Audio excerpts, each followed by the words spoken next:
വിവരസാങ്കേതികവിദ്യ ഇത്രമേൽ പുരോഗമിച്ചിട്ടും ദേശീയ ഗ്രാമീണ തൊഴിലുറപ്പ് പദ്ധതിയുടെ സ്ഥിതിവിവരക്കണക്കുകൾ ഇന്നും കൃഷിസ്ഥലങ്ങളിലൂടെ ശിലാഫലകങ്ങളിലാക്കി നട്ടുവെക്കുന്നതിൻ്റെ കാര്യകാരണങ്ങൾ അവതരിപ്പിക്കുന്നു. വോവ് ഇന്ത്യ ന്യൂസിലേക്ക് എല്ലാവർക്കും സ്വാഗതം. ഇന്ത്യൻ ജനാധിപത്യ പാർലമെൻ്ററി സംവിധാനത്തിൻ്റെ അടിത്തറ എന്ന് പറയുന്നത് തദ്ദേശ സ്വയംഭരണ സ്ഥാപനങ്ങളാണ്. പഞ്ചായത്ത്, മുനിസിപ്പാലിറ്റി, കോർപ്പറേഷൻ തുടങ്ങിയ സംവിധാനങ്ങളിലൂടെയാണ് ജനാധിപത്യത്തിൻ്റെ ഭരണക്രമങ്ങളും അതിൻ്റെ സംവിധാനങ്ങളും മുന്നോട്ട് ചെല്ലുന്നത്. അടിത്തറയായ പഞ്ചായത്ത് സംവിധാനങ്ങൾ അടിത്തറ ഇളക്കുന്ന തരത്തിലുള്ള ഓരോരോ നയങ്ങളാണ് സ്വീകരിച്ചിരിക്കുന്നത് എന്നതിൻ്റെ ഒരു തെളിവാണ് ഈ കാണുന്ന ഈ മഞ്ഞ ഫലകം. ഇത് മഹാത്മാഗാന്ധി ദേശീയ ഗ്രാമീണ തൊഴിലുറപ്പ് പദ്ധതിയുമായി ബന്ധപ്പെട്ട് സ്ഥാപിച്ചിരിക്കുന്നതാണ്. അതായത് ഈ പദ്ധതി ഏതെങ്കിലും ഒരു ആളുടെ സ്ഥലത്ത് ഉപയോഗപ്പെടുത്തിയിട്ടുണ്ടെങ്കിൽ അതിനെ സംബന്ധിച്ച രേഖകളാണ് ഈ ഫലകത്തിൽ രേഖപ്പെടുത്തിയിരിക്കുന്നത്. ഇന്ന് 2024 ഇത്തരം കണക്കുകളെല്ലാം നമുക്ക് ഡിജിറ്റലായിട്ട് പഞ്ചായത്തിൽ സൂക്ഷിച്ചാൽ മതി, ആർക്ക് വേണമെങ്കിലും അത് പരിശോധിക്കാം. എന്നാൽ ഈ ഒരു ഫലകത്തിൻ്റെ ചിലവ് അത് നോക്കുമ്പോഴാണ് ഇതിൻ്റെ ഒരു ഭീകരത നമുക്ക് മനസ്സിലാവുന്നത്. ഇത്തരം ഒരു ഫലകത്തിന് ചിലവഴിച്ചിരിക്കുന്ന തുക എന്ന് പറയുന്നത് ഏകദേശം 5000 രൂപയാണ്. ഏകദേശം ഇത്തരത്തിലുള്ള ഒരു 400-നും 500-നും ഇടയിലുള്ള ഫലകങ്ങൾ ഓരോ പഞ്ചായത്തിലും സ്ഥാപിച്ചിട്ടുണ്ടെന്നാണ് നമുക്ക് പരിശോധനയിൽ വ്യക്തമാകുന്നത്.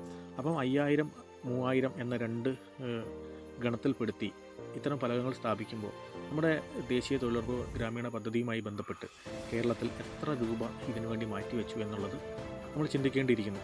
ഇത്തരം പദ്ധതികൾ, അതായത് ഈ പറയുന്ന 2005 ആരംഭിച്ച ഈ പദ്ധതി 2024 ആയപ്പോൾ ആ പദ്ധതിയിലെ നിരവധി നിയമപരമായിട്ടുള്ള കാര്യങ്ങൾ അമെൻഡ് ചെയ്യേണ്ടതുണ്ട്. ഏതെങ്കിലും തരത്തിലുള്ളത് പുനരാവിഷ്കരിക്കേണ്ടതുണ്ട്, അല്ലെങ്കിൽ പുനർനിർമ്മിക്കേണ്ടതുണ്ട്. അതിനാണ് നമുക്ക് ഗ്രാമസഭകൾ മുതൽ നമ്മൾ തിരഞ്ഞെടുക്കപ്പെടുന്ന ജനപ്രതിനിധികൾ, പഞ്ചായത്ത് മെമ്പർ മുതൽ അങ്ങോട്ടുള്ളത് നമ്മുടെ നിയമസഭയിൽ നടക്കുന്ന കാര്യങ്ങളും അവിടെയും നമുക്ക് ആവശ്യമായ നിയമങ്ങൾ നിർമ്മിക്കുന്നതിനും ഭേദഗതി ചെയ്യുന്നതിനുള്ളതൊക്കെയാണല്ലോ നമ്മൾ ഇത്തരത്തിലുള്ള ആളുകളെ നമ്മൾ ചുമതലയേൽപ്പിച്ചിരിക്കുന്നത്. അപ്പോൾ ഈ 2005 കാര്യങ്ങൾ ആവശ്യമായ മാറ്റങ്ങൾ വരുത്തി ഇത്തരത്തിലുള്ള ഒരു കൊള്ളയടി അവസാനിപ്പിക്കേണ്ട സമയം അതിക്രമിച്ചിരിക്കുകയാണ്. നമുക്കതിൻ്റെ രേഖ ഒന്ന് പരിശോധിക്കാം.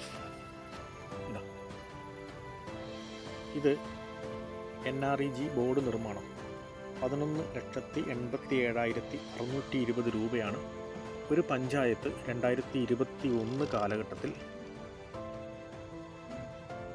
ഇതിൻ്റെ കോൺട്രാക്ടർക്ക് കൊടുത്തിരിക്കുന്ന ബില്ലിൻ്റെ ഒരു കോപ്പിയാണിത്. പൂതാടി ഗ്രാമപഞ്ചായത്താണ് ഇത് ചെയ്തിരിക്കുന്നത്.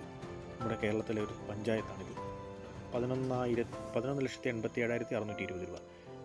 ഇതിൻ്റെ ഒരു ബില്ല് മാത്രമാണ്. ഏകദേശം ഇത്രയും തുകയും കൂടെ വേറൊരു ബില്ലും കൂടി ഉണ്ടാവും.